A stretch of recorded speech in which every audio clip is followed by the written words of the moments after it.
this one, so I think I'm gonna give this one a try. It's a little ambitious, I think, but I am going to go ahead and give it a try. You are always able to shift things around and move them or take them out or make them bigger or smaller, as long as it makes sense within your scene. And I'm thinking that what I want to do is I want to bring this a little bit to the left, just a little bit, so that the top of this is not aligned with the top of this mountain. It looks off to me. So I'm going to be moving this one over to the left instead of putting it right underneath that mountain. And I'm thinking it does overlap the mountain a little bit, and that I like because it provides you with a sense of perspective, and it really brings this rock to the foreground, and it helps you to see that it's closer to us. So I'm gonna just add that one in here. I have to put down my reference so I can draw. It's hard to hold a laptop while you draw. So I'll be working on that and getting my little sketch going, and I'll come back with a finished sketch so you could see what I worked on. Okay, so I am getting ready to start painting, and I did a little color study which got a little out of control. I was using just regular paper and added way too much paint, but I got some of my color notes for where I want things to be. And there, I don't care if it goes over some of my mountains over here because these are going to be darker than the sky. And yeah, it'll be okay. I'll be able to go over it, and it's gouache, so it's opaque, so it's okay as long as I'm able to still see where my drawing is at, or hopefully see where my drawing is at. I have already pre-mixed a couple of colors, and I'm going to start with a kind of a grayed down ultramarine blue for some of the sky over here. I really like the way that the clouds look like they're going up in this direction and up in that direction. That gives you a sense of perspective in the drawing, or in the painting, I should say.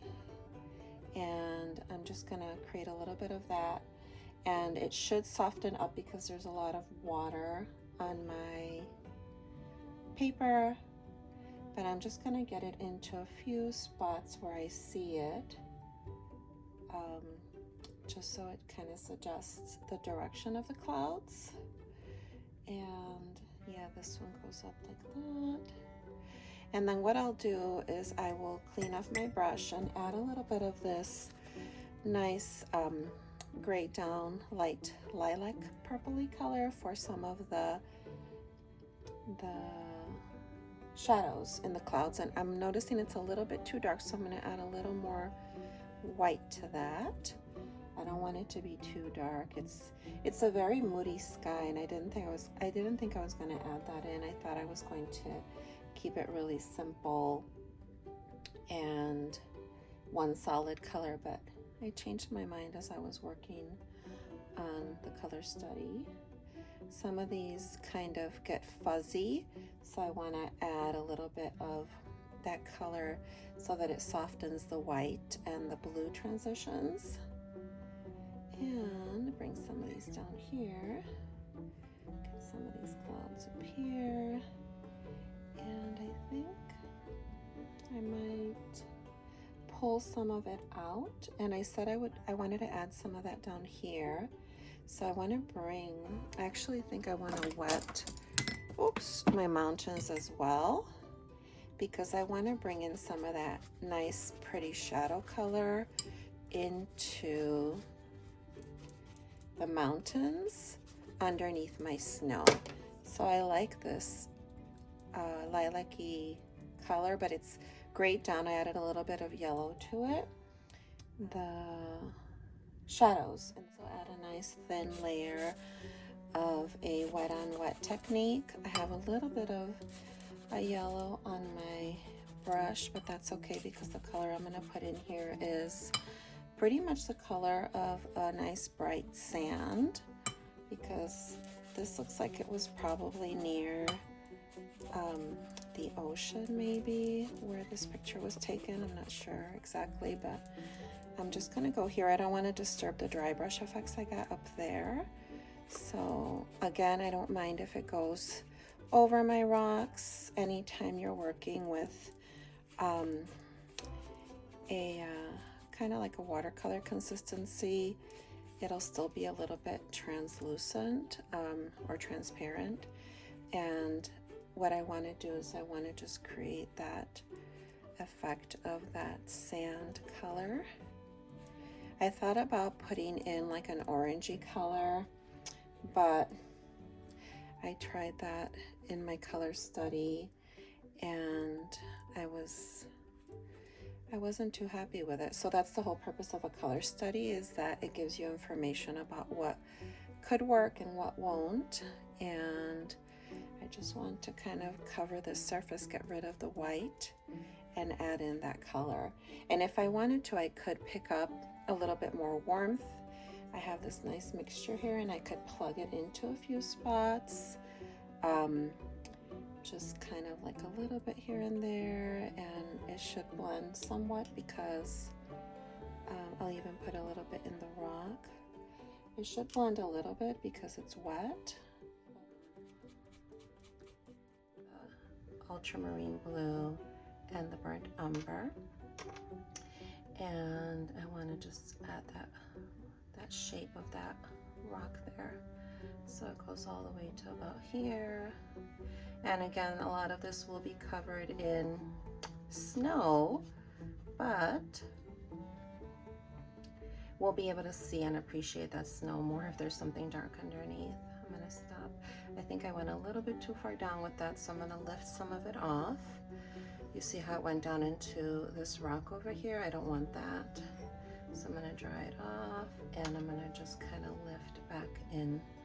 And I like to clean my brush in between so that when I've picked up that color that I don't want, I'm not spreading it around on my paper. I still want that shape of the mountain or these rocks going back up in this direction, so I'm gonna just kind of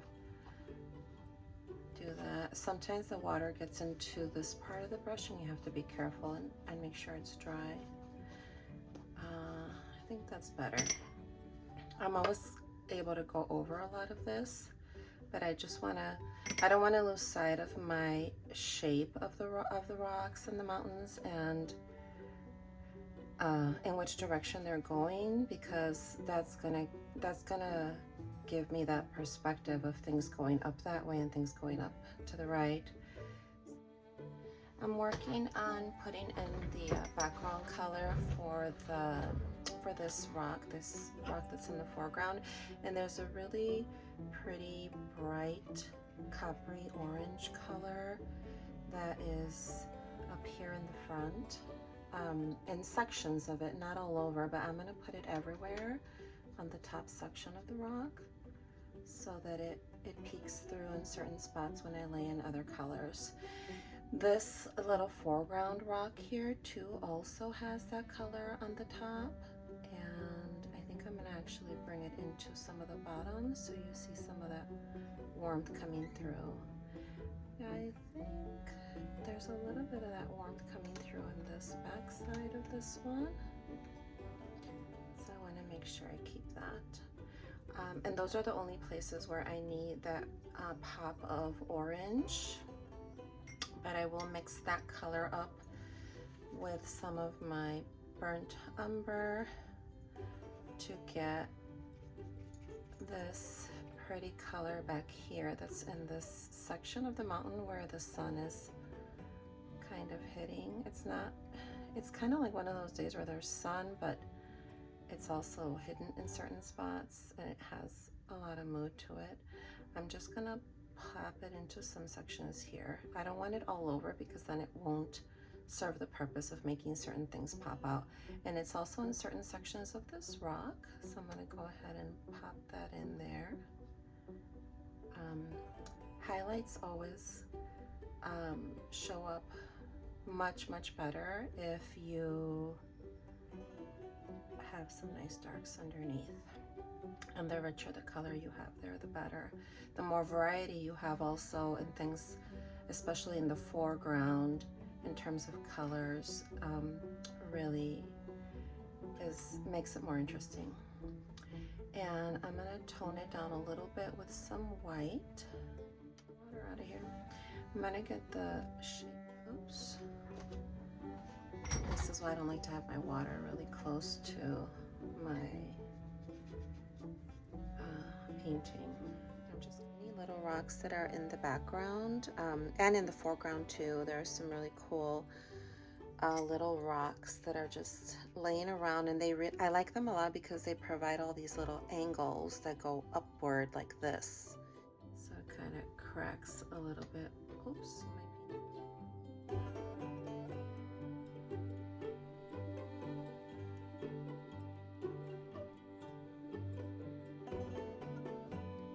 Closer to where the sun is hitting the snow, or where there's more bright snow, I'll brighten those up a little bit and make them a little bit just brighter. So most of the hills or mountain are covered in snow. This is a little bit too dark. I still want to keep it in the distance, so I'm going to put in a little more white. What I've mixed is some lilac with some Naples yellow to tone it down a little bit, and I've added a little bit of white. And then what I'm going to do is I'm just going to add a tiny bit, just a corner of my brush, of water, and I accidentally grabbed more white, but let's see how that goes. And I'm just going to lightly go over some of these areas that have, it's a little bit still too sticky. It's a fine balance between you want it dry, but you don't want it so dry that you can't. Like right now, I'm not really doing, I'm trying to get more coverage than I am trying to get the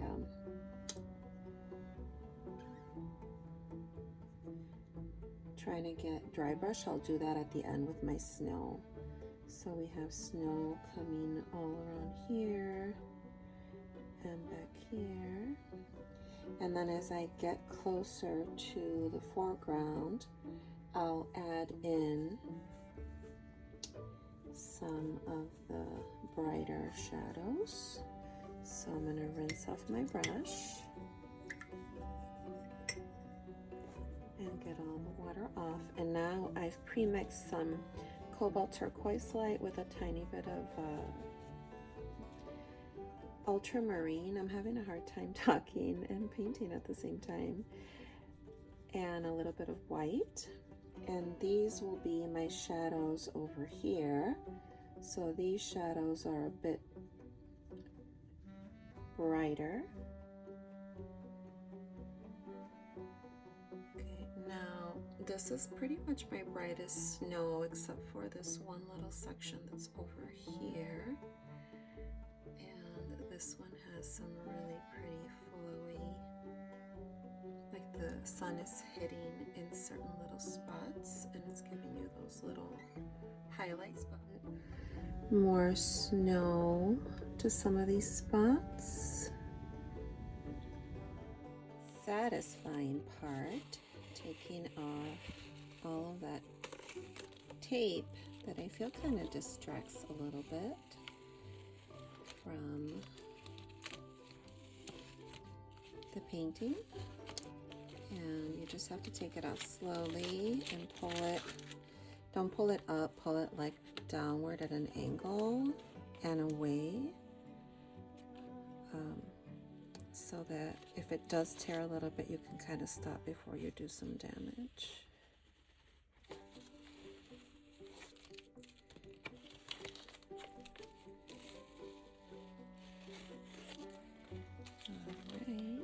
If you enjoyed watching this video and feel that you learned from it, please press the like button and subscribe to my channel so that others may receive this video as well. There it is.